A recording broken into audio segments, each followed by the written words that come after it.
आज बात करूंगा सुष्मिता सेन, ललित मोदी और कौन बनेगा करोड़पति की। दोस्तों, एक बहुत शानदार मैसेज देने की कोशिश की है और यही मैसेज लगातार शानदार तरीके से सदियों तक दिया जाना चाहिए। पूरी कहानी मैं आपको बताऊंगा, लेकिन पहले ये समझिए कि आईपीएल के फाउंडर रहे ललित मोदी ने बॉलीवुड की एक्ट्रेस सुष्मिता सेन से शादी करने का ऐलान कर दिया है। उनकी पर्सनल लाइफ है, ठीक है, लेकिन इसमें पॉलिटिक्स है तो लाइफ हमारी बन जाती है। ललित मोदी ने सुष्मिता सेन के साथ मालदीव और सरदीनिया में बिताए गए पलों की तस्वीरों को शेयर किया है।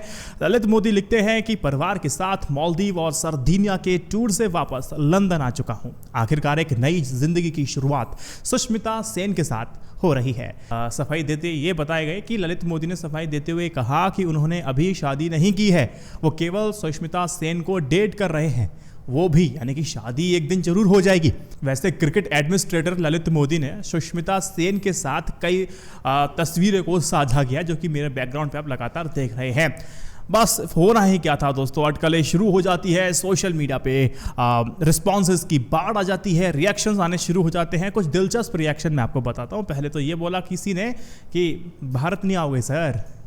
दूसरा रिएक्शन था, ये लोग अभी डेट ही कर रहे हैं, क्यों शादी की बधाइयाँ दे रहे हो? जब शादी की खबर सुष्मिता सेन की ओर से आएगी तभी पक्की मानी जाएगी।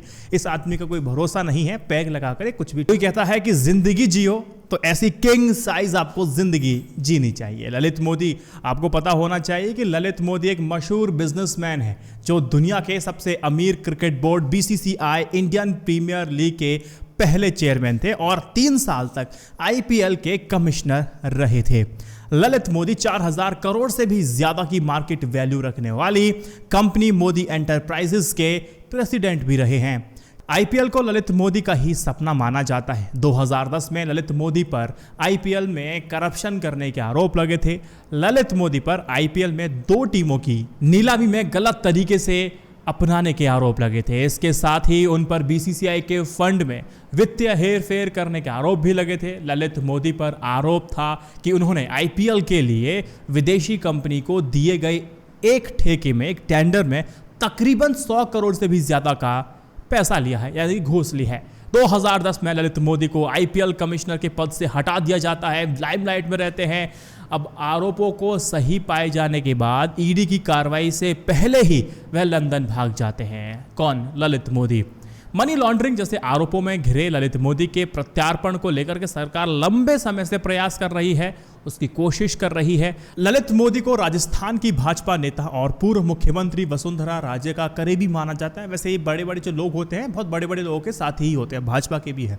भाजपा की दिवंगत नेता हैं सुष्मिता स्वराज भी ललित मोदी के वीजा देने के मामले में विवादों में घिर गई थी। सुष्मिता स्वराज ने ललित मोदी की पत्नी के कैंसर पीड़ित होने पर उनके इलाज के लिए एक मानवीय आधार पर उन्हें ब्रिटेन के वीजा देने की बात की थी। दोस्तों, आपको पता होगा कि ऐसी विजय माल्या जब देश छोड़कर भाग रहे थे तो सुष्मिता स्वराज ने कहा था कि इनको रोकना नहीं, इनको जाने देना, लेकिन आपको इन्फॉर्म करना कि वो भाग चुके हैं, ऐसे लॉजिक मिले थे। सोशल मीडिया पर अब रोहमन शॉल अब इनको याद किया जा रहा है, जिनके साथ कुछ ही महीने पहले सुष्मिता सेन का ब्रेकअप हुआ था। सोशल मीडिया पर रोहमन शॉल के ब्रेकअप पोस्ट के साथ ही सहानुभूति वाले जितने कमेंट्स हैं भाई साहब, उसकी भर भर के बाढ़ आ गई है। हर कोई उन पर तरस खाने लगा है। लोग कहने लगे हैं कि देखो मनीष पावर दोस्त। एक इंस्टाग्राम यूजर लिखता है कि मनीष पावर आज के ज़माने में बस, इससे और कुछ नहीं। वहीं एक अन्य लिखता है कि देखो भाई, आपके साथ खेला हो गया। और दूसरे लिखते हैं कि रोहमन और सुष्मिता सेन को टैग करते हुए अपने रिश्ते को दोबारा मौका देने की बात कही, क्योंकि दोनों एक साथ काफ़ी अच्छे लगते थे। कुछ का कहना था कि सुष्मिता का दिमाग खराब हो गया है, जबकि कुछ का कहना था कि वह एक आज़ाद महिला है तो शादी होने तक किसी के साथ भी वो डेट कर सकती है। देखो, आज बी टाउन कम पॉलिटिक्स की बात है तो हम बी टाउन की एक और बात कर लेते हैं। कौन बने करोड़पति ने बहुत ज़बरदस्त मैसेज देने की कोशिश की है। मैं वाकई सैल्यूट करता हूँ उनके जितने भी निर्देशक हैं। कौन बनेगा करोड़पति के नए सीजन में विज्ञापन में अमिताभ बच्चन ने 3 किस्म के लोगों को बेनकाब किया है और वाकई बहुत अच्छी पहल है और वाकई काबिल तारीफ है अमिताभ बच्चन सर जी।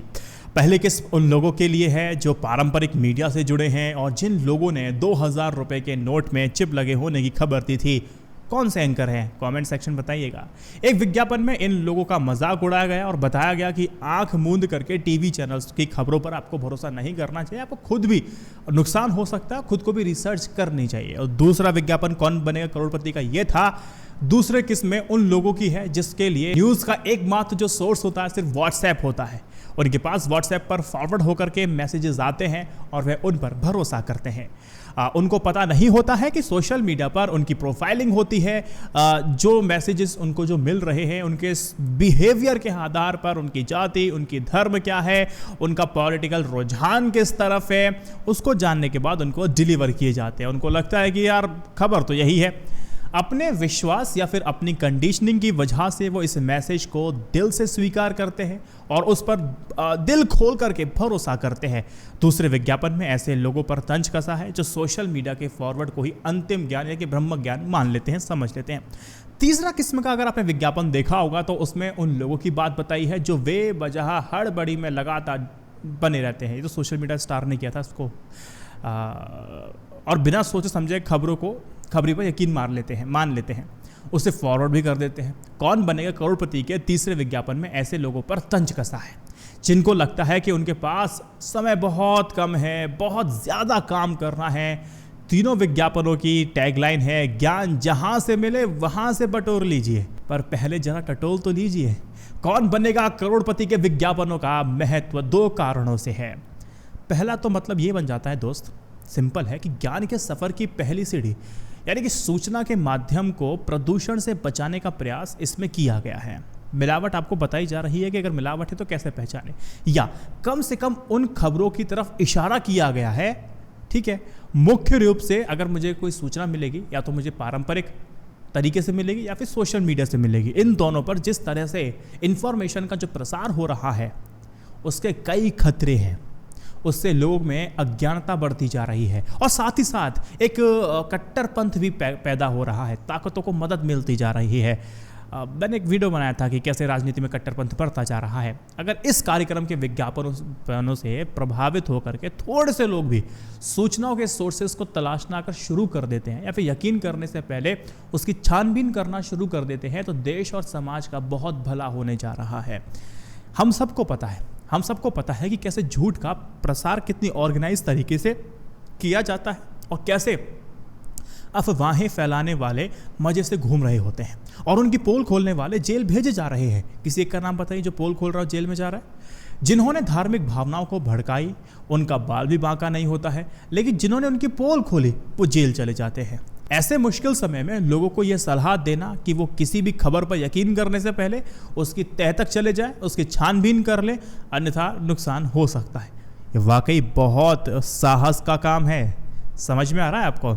तो अमिताभ बच्चन जी के शो का जो कैंपेन है कैसा लगा आपको?